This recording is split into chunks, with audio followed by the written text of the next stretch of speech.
ছিলাম না এখানে, কে ছিল? ছিলাম না আমি। তাহলে আপনাকে কি করলো? ছিলাম না আমি। আর মাত্র ৮ দিন পর পর্তুগালের ফ্লাইট ছিল আমার। ২২ লাখ টাকা খরচ করেছি বিদেশ যাওয়ার জন্য। এখন আমার সব শেষ, আমি ফাইসা গেছি। আদালতের কাঠগড়ায় দাঁড়িয়ে এমনই আর্তনাদ করছিলেন তারেক রহমান রবিন।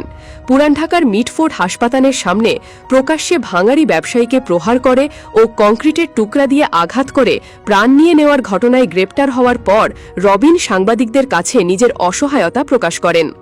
ঢাকার স্যার সলিমুল্লাহ মেডিকেল কলেজ হাসপাতালের ৩ নম্বর গেটের সামনে এ ঘটনা ঘটে গত ৯ জুলাই বিকেলে।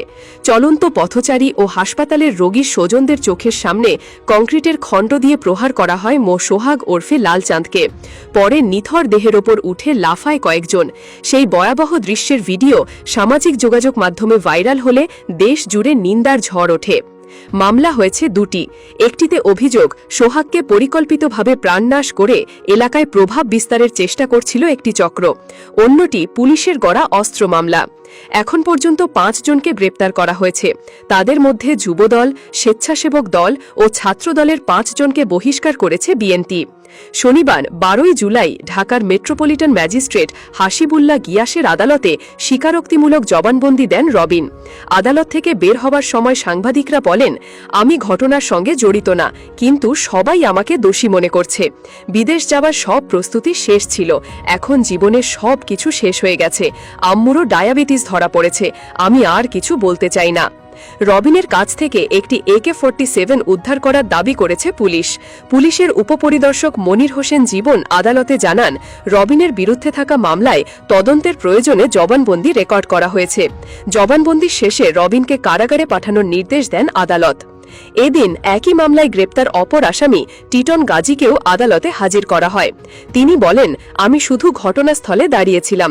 ভিডিওতে পেস্ট কালারের গেঞ্জি পরা যে লোকটিকে দেখা যাচ্ছে সে আমি, কিন্তু আমি কাউকে প্রহার করিনি বা নির্দেশও দেইনি, শুধু একজনের ফোন পেয়ে গিয়েছিলাম।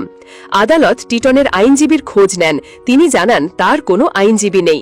এরপর বিচারক তাকে বক্তব্য রাখার সুযোগ দিলে তিনি কাপা কণ্ঠে বলেন, ভিডিওটা মনোযোগ দিয়ে দেখবেন, আমি শুধু দাঁড়িয়েছিলাম, কিছু করিনি। শুনানি শেষে তাকে ৫ দিনের রিমান্ডে পাঠানো হয়। মামলার এজাহারায় বলা হয়েছে, সোহাগ ওরফে লালচাঁদ ভাঙাড়ি ও পুরনো তারের ব্যবসা করতেন। প্রতিদিনের মতো ৯ জুলাই বিকেলেও তিনি মিটফোর্ড হাসপাতালে এসেছিলেন কাজের উদ্দেশ্যে। এ সময় তার ওপর হামলা করা হয়। ভয়াবহ দৃশ্য দেখে আতঙ্কে হাসপাতাল চত্বর ছেড়ে পালায় অনেকে। নিহিতের বড় বোন কোতোয়ালি থানায় হত্যা মামলা করেন। এছাড়া পুলিশ বাদী হয়ে অস্ত্র মামলা দায়ের করে। পুলিশের তথ্য অনুযায়ী